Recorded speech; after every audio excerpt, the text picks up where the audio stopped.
The night was an uneasy tapestry of shadows and whispers. I was in a corner of a nondescript bar, the kind frequented by those who spoke in the language of the streets. The scotch in front of me was a temporary balm, its amber warmth a fleeting escape from the chill of Chicago's underworld. As the bar hummed with its nightly symphony of clinks and murmurs, my solitude was broken by an unexpected presence. The air shifted, and I felt his weight before I saw him. Al Capone. The boss himself, with a presence that filled the room, his eyes holding stories of both charm and brutality. He slid into the seat opposite me, a faint smile playing on his lips. "Vincent," he began, his voice a smooth, dangerous lull. "I have a job that requires your particular talents." My heart tightened in my chest. When Capone came to you with a job, it was an offer that carried weight far beyond words. He laid out the plan with clinical precision, his eyes never leaving mine. We were to hit Moran's gang, right in their stronghold on North Clark Street. But there was a twist. We'd be masquerading as cops. The audacity of the plan was pure Capone, deceptive, bold, and chillingly effective.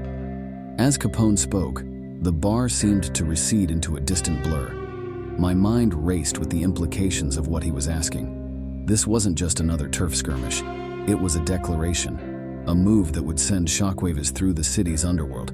That night, as I tried to find rest, the weight of Capone's words hung over me. We were to shatter the fragile peace of the night with a bold, violent strokey, one that would mark us all. Dressed as the very symbols of law and order, we were to unleash chaos and death. It was a paradox that echoed the twisted reality of our world.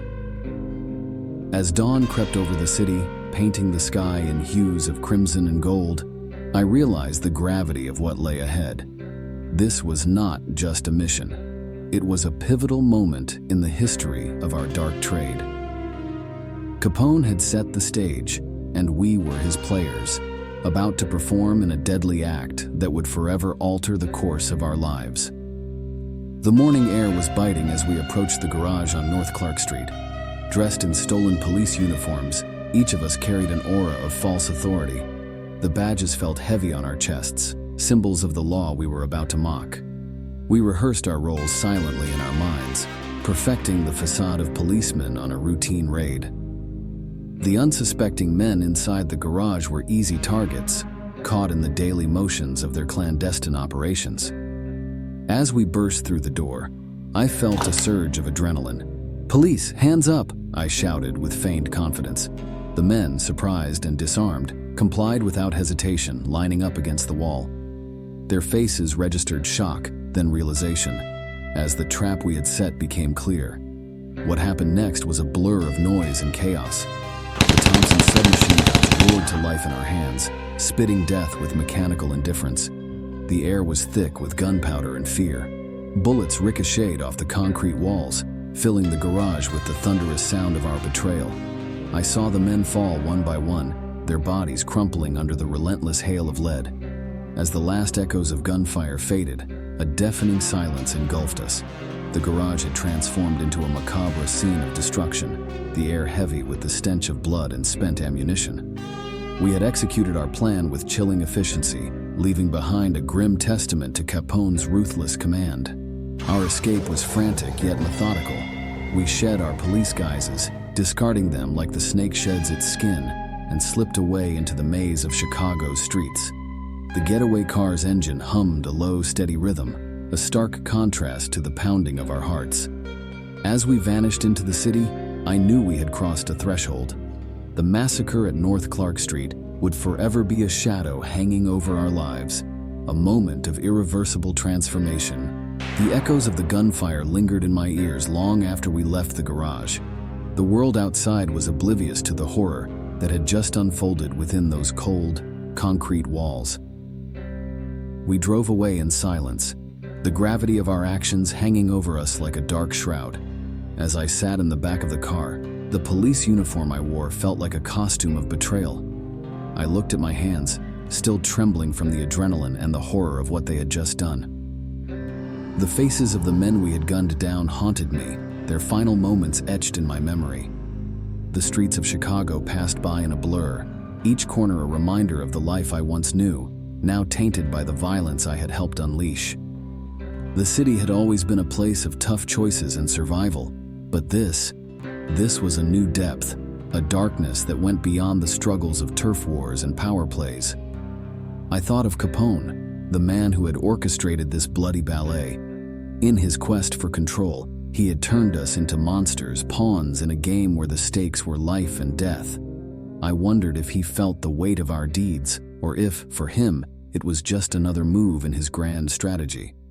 As we reached our hideout, the reality of our escape began to set in. We had successfully evaded the immediate grasp of the law, but the repercussions of our actions would ripple far and wide. I knew that from this moment on, our lives would be under the microscope, hunted by both the law and rival gangs. That night, as I lay in a restless slumber, the events of the day replayed in my mind. The sound of the gunshots, the smell of gunpowder and blood, the look of surprise and fear in the eyes of our victims. It was a massacre, a moment of senseless brutality that would define the era. In the days that followed, the news of the massacre spread like wildfire.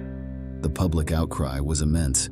The press sensationalized every detail, and the police were under pressure to bring the culprits to justice. But in the underworld, it was a message received loud and clear. Capone was not a man to be crossed. As the city grappled with the aftermath, I grappled with my conscience. I had crossed a line from which there was no return. The man who had entered the garage that day was not the same man who left. I was now a part of history, a dark footnote in the tale of America's most notorious gangster. The St. Valentine's Day Massacre, one of the most infamous events of the Prohibition era, unfolded on the morning of February 14, 1929, marking a bloody chapter in the annals of American crime history. This was the era of Al Capone, a time when the streets of Chicago were battlegrounds for rival gangs, vying for control of the lucrative bootlegging business. The target of the massacre was George "Bugs" Moran, the leader of the North Side Gang and a formidable rival to Capone's South Side organization. Capone, determined to consolidate his power and eliminate Moran, devised a ruthless plan to lure members of the North Side Gang into a trap. On that fateful morning, 7 members of Moran's gang gathered at a warehouse on North Clark Street, expecting a shipment of illegal whiskey. However, what awaited them was not a delivery, but death. 4 men, 2 disguised as police officers and 2 in plain clothes, entered the warehouse. The gangsters, mistaking the disguised men for real police, dropped their weapons and complied, believing it to be a routine raid. The compliance turned to horror as the 4 men revealed their true intentions. With brutal efficiency, they opened fire with Thompson submachine guns, unleashing a storm of bullets. The attack was swift and merciless.